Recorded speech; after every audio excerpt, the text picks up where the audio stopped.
Assalamualaikum warahmatullahi wabarakatuh. Kali ini kita masih melanjutkan materi tentang penguraian vektor ya. Setelah di konten-konten sebelumnya, kita sudah membahas penguraian vektor atau analisis vektor ketika vektornya berada di sini, yang kita sebut sebagai kuadran pertama. Kemudian kita juga sudah analisis kalau vektornya berada di sini, kita sebut sebagai kuadran kedua ya, di area kuadran kedua. Kemudian kita juga sudah analisis kalau vektornya berada di sini ya, di yang kita sebut dengan kuadran ketiga ya. Jadi di area ini kuadran pertama, kuadran kedua dan kuadran ketiga. Nah, sekarang bagaimana kalau vektornya berada di sini? Kita misalkan vektor F4 ya, berada di sini, area 270 derajat ya, antara 270 derajat sampai 360 derajat. Ini kan ini 90 derajat ini ya. Oke, bagaimana seperti itu ya analisisnya? Arah vektornya ya, kita misalkan theta, yaitu sudut yang terbentuk antara vektor terhadap sumbu X positif. Ya, jadi theta ini arahnya ya. Jadi seakan-akan vektor F4 ini berada di sini, kemudian kita putar ya, sebesar theta, putar, berhenti di sini, maka sudut yang terbentuk inilah theta, dan itu konsekuensinya ya kita tahu arahnya, ya kan? Jadi kalau kita sudah tahu theta ya kita tahu arahnya kemana. Oke, seperti itu. Maka arah vektornya ini ya si theta ini ya, karena kalau kita tahu theta ya kita tahu arahnya. Oke, itu sudutnya ya. Nah, kenapa ya ini, kenapa bukan ini? Karena memang ya harus dari 0 derajat ya kan perhitungannya. Oke. Kemudian sudut yang terbentuk antara vektor ini ya terhadap ini yang bagian sini ya, kita misalkan alfa ya, dari ini theta arahnya ya dari sini ke sini, kemudian sisanya ini adalah alfa. Oke. Nah, tentu vektor ya sebagaimana yang lain ya yang telah kita bahas bahwa uh, ini tentu memiliki komponen ya kan pada sumbu X dan sumbu Y. Nah, untuk komponen sumbu X-nya kita tarik garis putus-putus sampai ke sini. Nah, inilah komponen vektor pada sumbu X-nya. Ini kita misalkan F4X. Kemudian komponen pada sumbu Y-nya ya. Kita tarik garis putus-putus ke sini ya. Kita jadi komponen sumbu Y-nya ke sini ya, ke sini, yaitu min ya kan, karena di sumbu Y negatif, min F4Y ini positif karena di sumbu X positif ya. Jadi inilah komponennya. Jadi vektor F4 ini dibangun oleh dua komponen ini ya, pada sumbu X dan sumbu Y ini. Nah, jadi F4 berada di kuadran keempat ya. Jadi kuadran pertama, kuadran kedua, kuadran ketiga, kuadran keempat. Kuadran keempat yaitu antara 270 derajat sampai 360 derajat ya. Itulah kuadran keempat. Oke. Kita perhatikan segitiga ini ya, segitiga siku-siku ini, atau bisa juga ini ya, bisa. Nah, cos alfa yaitu sisi apit sudut di per sisi miring, ya kan? Sisi apitnya adalah F4X per sisi miringnya ya F4. Maka besar F4X ya sama dengan F4 cos alfa, ya kan? F4X sama 4 F4 kali cos alfa. Kemudian untuk sin alfa, sisi depan sudut ya di per sisi miring. Sisi depannya adalah min 4F min F4Y ya kan? Sisi depannya ini ya sama dengan ini ya kan? F min F4Y per sisi miringnya F4.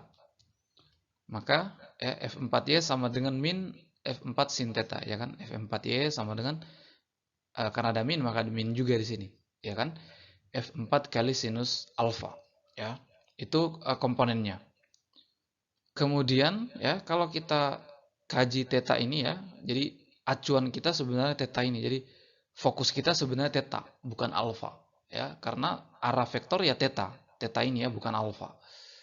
Nah, karena ya harus dihitung dari 0 derajat ya. Seperti itu. Nah, kalau kita kaitkan antara theta dan alfa, ya ini kan cos theta sama dengan Kalau kita cari cos theta ya, theta ini kan theta sama dengan 360 derajat kurang alfa. Ya kan? Jadi theta ini besar theta sama dengan 360 derajat satu lingkaran penuh ini ya dikurang dengan sudut alfa. Itulah theta. Ini kan kelihatannya, ini kan kelihatan jelas bahwa theta adalah 360 derajat kurang alfa, ya. Maka kalau cos theta ya cos 360 derajat kurang alfa. Nah, ini penguraiannya ya seperti ini, ya kan? Cos 360 derajat cos alfa, jadi kita kalau di sini kurang maka di sini jadi tambah ya. Sin 360 derajat sin alfa, ya. Nah, cos 360 derajat itu hasilnya 1, ya. Jadi cos 0 derajat adalah 1, cos 90 adalah 0, ya. Cos 180 derajat min 1, ya. Cos 270 derajat 0, kemudian cos 360 derajat 1. Jadi 1 ini cos ini ya, cos sudut ya.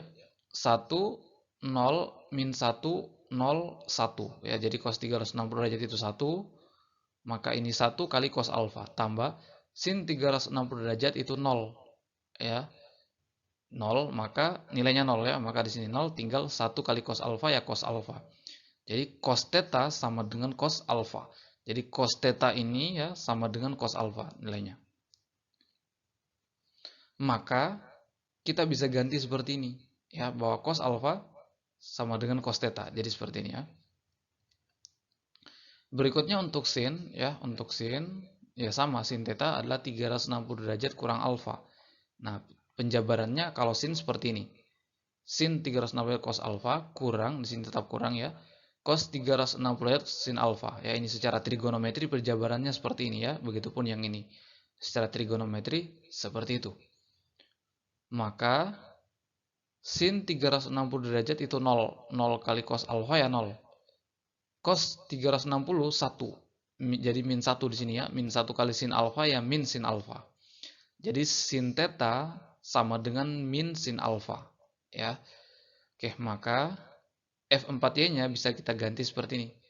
Karena min sin alfa, ya, min sin alfa kita bisa ganti dengan sin theta. Ya, min sin alfa kita ganti dengan sin theta. Jadi inilah persamaan komponennya.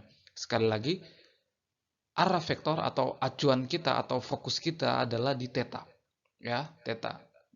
Theta, kenapa theta? Karena bukan alfa, ya karena theta ini kan ya namanya menghitung ya dari 0 ya kan. Nah, theta ini kan dari 0 derajat ya, diputar seperti ini.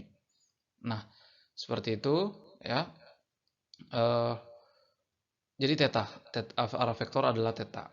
Nah, tapi ya kalau pakai theta ya persamaan komponennya seperti ini ya. Dua-duanya positif ya. Nah, tapi ya kalau kita tidak tahu theta, tapi yang kita tahu sudut alfa ini, maka kita cari komponennya menggunakan persamaan yang kuning ini ya. Nah, kalau F4Y-nya pakai min di sini ya. Kalau ini tetap positif ya. Seperti itu. Nah, jadi tergantung arah sudut yang diketahui yang mana, tapi hasilnya sama kok ya. Hasilnya sama, tapi sekali lagi kalau kita mau mencari arah vektor ya, yaitu arah vektor itu adalah sudut yang terbentuk antara vektor terhadap sumbu X positif ya. Jadi dari di sini ya theta ini. Oke, berikutnya kita coba rangkum ya. Kita coba rangkum materi penguraian vektor ini. Apa yang bisa kita dapat ya? Kita rangkum dari mulai vektornya di sini di kuadran 1, kuadran 2, kuadran 3, dan kuadran 4. Kita rangkum ya apa saja persamaannya ya. Seperti itu agar kita mendapatkan pemahaman yang lebih utuh. Karena memang contoh-contoh soal itu biasanya vektornya itu di berbagai tempat ya. Nah, sekalian juga kita akan bahas ya, sebelum itu kita akan bahas juga bagaimana kalau vektornya searah sumbu, misalkan, atau sejajar ya, sejajar sumbu X, atau vektornya sejajar sumbu X negatif, atau vektornya sejajar sumbu Y ya, bagaimana penguraiannya. Itu juga kita akan bahas ya di konten berikutnya.